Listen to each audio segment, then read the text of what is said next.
I'm Andy Katz from ESPN, along with my co-host Seth Greenberg. On the latest edition of the ESPNU College Basketball Podcast, we are going to discuss the notice of allegations at Louisville and Seth Greenberg on a tour around the country. Go to the ESPN app and click on the headphone icon to get our podcast.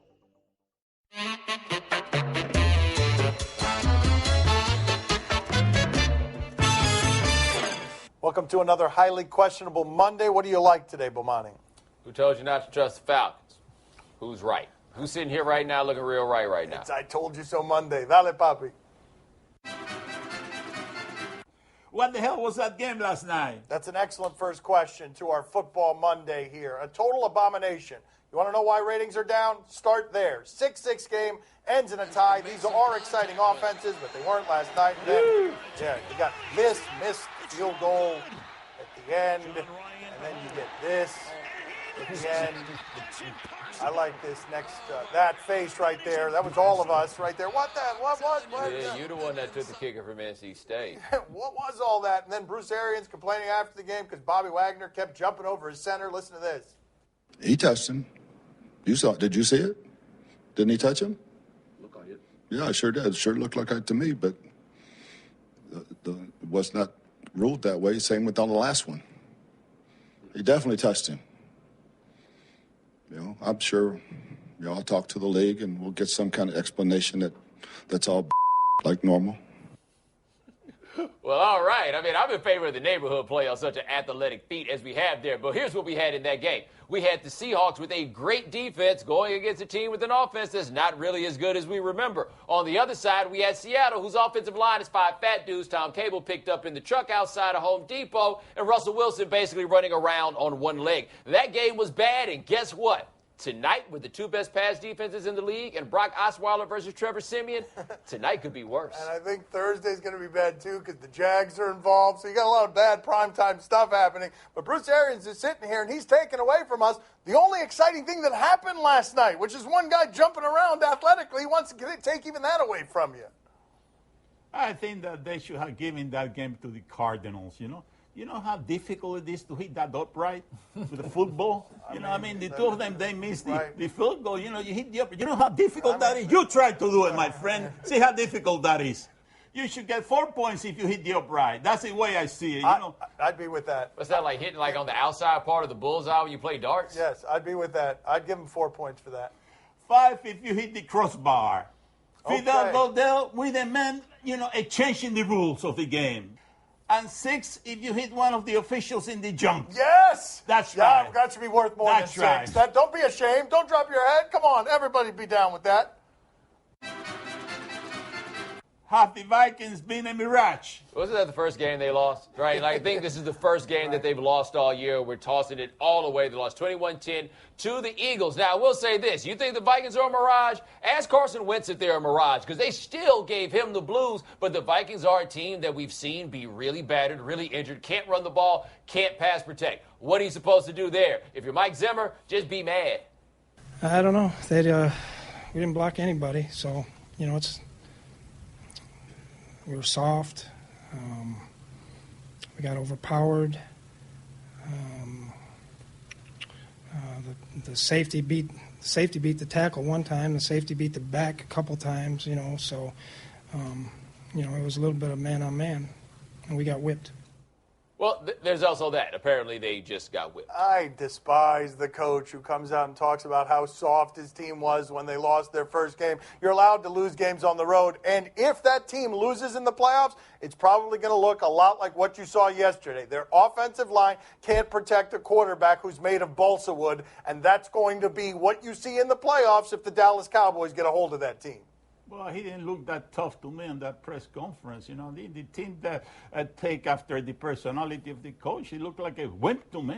He didn't do at times I couldn't hear what the guy was saying. Yeah, but that's because you're old. I mean, his volume was fine. You just can't hear so well. Who do we have to call to get Mike Zimmer down here so that he can call him a wimp? Really? He wouldn't hear you if you did it to his face. Do you understand Falcons coach Dan Quinn trusting his gut? This was a fun game last night. Oh, Bomani is laughing the I told you so laugh. He told you the Falcons were not to be trusted in overtime. They go to overtime, and they've got the ball, and it's fourth and just a tiny bit. That's the third down where they couldn't get any push. Right. But should have told you, I don't think you should try this again. But no. It's the Falcons. What we want to win for. Yeah, the math was bad on this because you leave them in position to win, and then San Diego wins after that. But I'm never going to object to a coach being more aggressive with a great offense. 2 plays to get 1 yard. I understand why people would criticize him today, and that's the reason more guys don't do it, because they're going to face that criticism. But I like trusting your offense when your defense stinks. Except for the fact that you trusted them on the 1 play and they got nothing. That doesn't mean let's trust them again. No, you don't do that. Look, trusting his gut wasn't the issue. The issue was not trusting his eyes under those circumstances. You punt the ball away because all the Chargers had to do was just walk down a little bit to have a chance at a field goal. Not a great play on his part. And now the Falcons, who you guys are trying to get me to fall for, are now 4-3. What I try to tell you, listen to me now, believe me later on. Does Jeff Fisher deserve the hit he's getting for not playing Jared Goff? Oh, the NFL. So kind of you to try to get Europe on board with our game, and you do things like send them the Rams. The Rams went over. They lost. Jared Goff still not playing. Jeff Fisher being asked questions about it, and he said something pretty funny.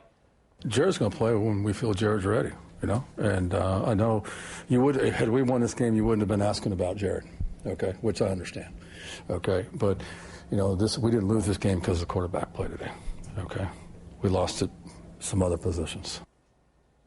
No. It's not if you'd won the game, we wouldn't ask about Jared. It's if your quarterback, Case Keenum, hadn't thrown 4 interceptions, then people wouldn't be talking about Jared. What do you mean people wouldn't be asking you questions about that? That's the issue. You have a quarterback who is not good. You traded up to get the number 1 pick overall. You would presume that guy would be able to play right now. Why is he not ready to play right now? I think that the answer to that question, because they've got more information on this than we do, is job security in Los Angeles is tied to not Case Keenum. They could get away with playing Case Keenum for a while here because everyone knows Case Keenum's not the answer. But if Goff is out there and Goff is stinking, then all of a sudden not only does your quarterback stink, but everybody's going to get cleaned out if that happens. So you play Keenum for a while and you get to 500 and you do what Jeff Fisher always does, protect another year of the contract, and make us all wonder, how is he still in the league doing this? Does Ryan Fitzpatrick have reason to be upset with management? He always makes it Fitzpatrick for some reason instead of Fitzpatrick. Geno Smith. He stinks. Geno Smith has a torn ACL. Is that why he does it? Because he stinks? Geno Smith has a torn ACL, according to Ian Rappaport. Second opinion coming. But Ryan Fitzpatrick, all up in his feelings. Listen to this. The biggest thing in this game, in order to last, is to have belief in yourself, you know, because when the owner stops believing in you and the GM stops believing in you and coaches stop believing in you, sometimes all you have is yourself. So, you know, that's kind of something I've had to deal with before, something I'm dealing with now, and, you know, I just do my best to prepare and be the best quarterback I can be. Harvard introspection and vulnerability. He also said it's hard as a human being to go into work every day and be surrounded by a whole lot of people who don't believe in you and look them in the face. That's a very human emotion. Any of us could understand the articulation of it, except you can't really do it in that world when you're the leader because it looks and sounds like weakness, and they look for weakness, and when they find the weakness, they attack weakness. No. The problem here isn't about no vulnerability and no weakness. The problem is you threw 11 interceptions. Nobody believes in you. How many teams have you been on where nobody believes in you? So I understand that he's got a measure of practice at this, right? So he can speak generally to the feeling. But if he talks about how hard it is to walk into this job with nobody believing in him, you're making $12 million a year to stink. You need to be walking around feeling good that people are in there not believing in you, as opposed to what they wish it was, that they never knew your name. I have to do the impersonation of Ryan Fitzpatrick. Okay, you know, here it goes. Oh, everybody has been so mean to me. Yeah. Nobody cares about me. Oh, there is no love in this team. I went to Harvard, you know. No love on this team. I went to Harvard. I thought it's impressive Ryan Fitzpatrick is going to be to throw the ball that way and then start running back the other way. Everybody chasing. Coming up next on Highly Questionable. I'm not sure. 68, 69, do you know? 70. I don't know that he. Let's keep going. Let's keep moving. I don't think he knows. Do you know the math? No, let's. I got an idea. He does? Yeah, I don't want to talk about this in front of how people. the 6 No, is, right? don't do this. Don't, for the love of God. My son's TV show is brought to you by Sport Clips Haircuts. You watch sports, we cut hair. It is perfect. This is Rachel Liu, and on the ESPN Esports podcast, we commemorate the death of StarCraft Pro League. We also go over the League of Legends World Championship semifinals at MSG. Be sure to subscribe in the Listen tab of the ESPN app. It is Monday. Time for more headlines. Would it be a better story if the Cubs won the World Series or flame out in Game 7? This is an interesting question. What do you mean by better? Better for Chicago? Storyline for the sport, I think, is to keep the Cubs losing. I think it's better if all of a sudden they get really close and get their hearts broken because they've got a young, deep team. They're going to be around for a while. And once this is over, then what lovable loser do we have left? We really don't have anybody to pick on. Well, we have a loser left. They just wouldn't be lovable, and that's the team that they're playing against in the World Series. And this is the issue we got here with the Cubs. It is more fun to watch them lose. The thing is, they weren't like the Red Sox where they'd always get right close and then something tragic would happen. The Cubs were like, nah, we're just going to be so sorry that it never even comes up. Don't you want the fun of them getting close and not making it, and then it builds up to this crescendo? The problem is the team they're playing hasn't won a World Series since 1948. The difference between not winning a World Series since 1908 and 1948 in 2016, that's like the same thing. Either way, this would be the same story if it were the Indians and not the Cubs. I want them all to lose. It's better for us. Okay, that one's not possible. Go umpires. Well, this is a tough one for me because if Cleveland loses, LeBron is sad. If the Cubs, they lose, Wilbon is sad. So I don't really know what to do. I'm at the crossroad here. He's at a crossroad. That's right. I don't know. I mean, we're all stuck. Does Ohio State's loss convince you there is no one left to challenge Alabama? Oh, yeah, James Franklin. Penn State gave him one of those one more year kind of wins just in case it got a little bit shaky. They got a win at Happy Valley over number 2 Ohio State. This happened. Remember, once it goes back the other way, it's fast guys on one side, fat guys on the other, except for the least number 90-ish, number 90 pairing that we've ever had in a football game. Woo, they're not going to fire me this year. Yeah, I feel you, James. Now, as for Alabama, Michigan is still out there, right? Like, Michigan is still out here blowing the doors off people in the Big Ten. So we can't say that it's that easy necessarily for Alabama to get this done. However, Alabama seems so much better than everybody else. They do seem so much better than everyone else. They could lose a game and still end up in the championship round, as they've done before. But when you look at Ohio State, Michigan's basically the only other place that you look where you say, wait a minute, Alabama doesn't have that much of a great player and coach advantage. College football lives here. The Florida Gators sit high atop the SEC East, allowing only 12 points a game. Second in the nation. This week it's the annual showdown with Georgia in Jacksonville, one of the most prominent rivalry games in college football. 3rd and 4, here comes the blitz. Intercepted!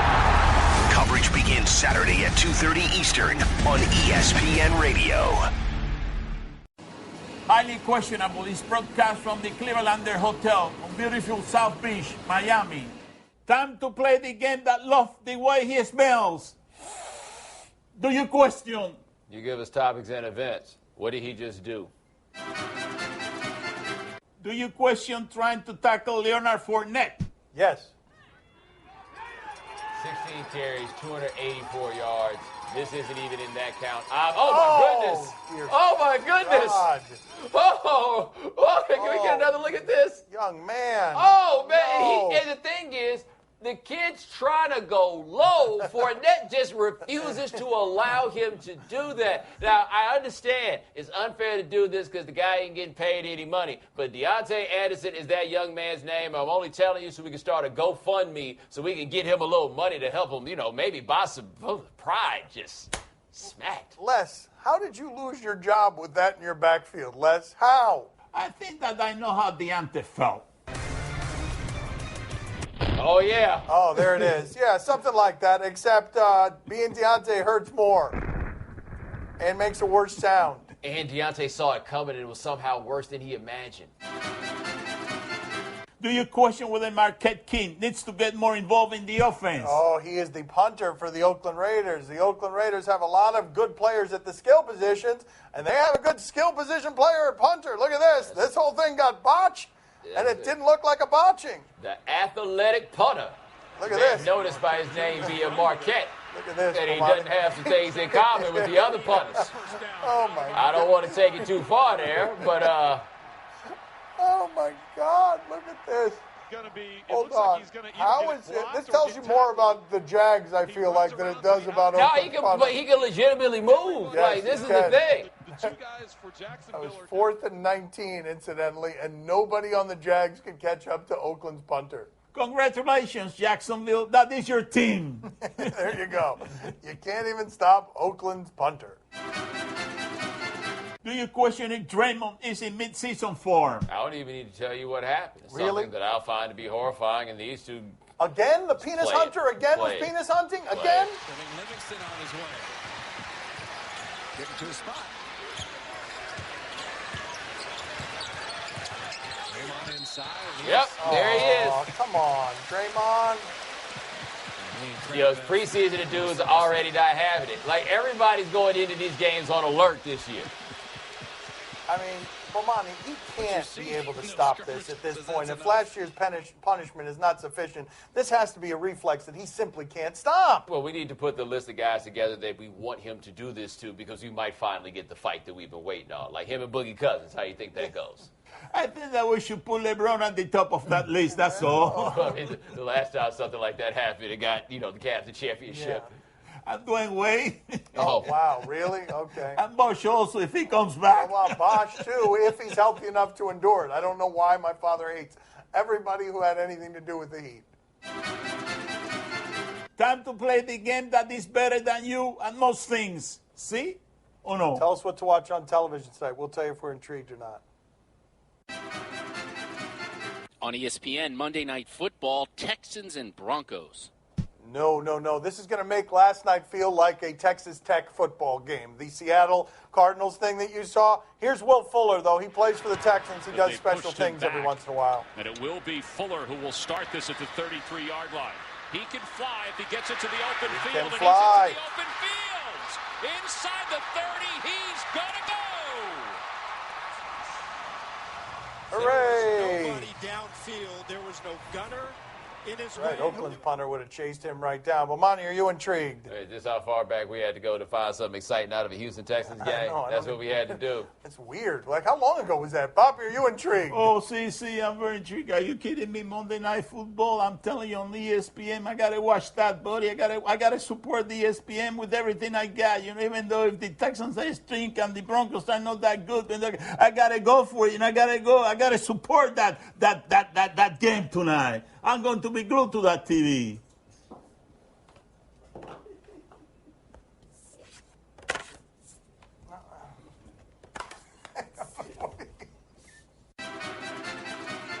On ABC, Dancing with the Stars. Oh, let's check in with Calvin Johnson. Last time we checked in with him, those feet didn't look like they were hurting. He looked great. Let's see.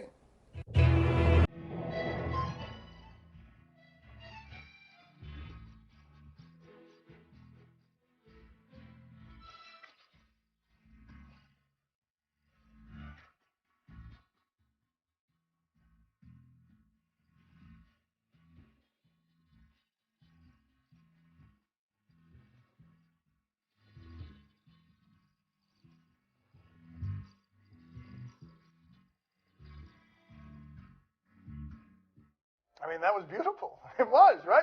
Why am I surprised? This is idiotic that man is graceful. Like, that's a stupid thing for me to think, that to be surprised by that. Bomani, are you intrigued? Not especially. I do wonder, though, if Calvin Johnson's still playing in the league, would he be out there with the red shirt wide open, knowing the ridicule that would be waiting on him when he got back around to teammates? He looks good in that red shirt wide open, though. Pop, are you intrigued? Oh, see, I'm very intrigued. I love tango. Tango is one of my favorite dances. The last time I fell in love with the tango was with that movie, The Sense of a Woman. But this one, Calvin Johnson, I'm telling you, he's really the go-to guy in doing tango. Dancing tango. I'm going to be glued to that TV set. I'm going to watch all the moves that he makes. I gotta practice. I gotta impress your mother. Okay, what is the name of the movie? The sense of a woman. That's what I thought you said. That's all the time we have for today. Thank you for watching. We'll talk to you tomorrow. Thanks for watching. Gracias. See you mañana. It's one of the biggest rivalry games in college football. Jump ball picked off. The Florida Gators and Georgia Bulldogs in Jacksonville. 10-5, touchdown Georgia. Coverage begins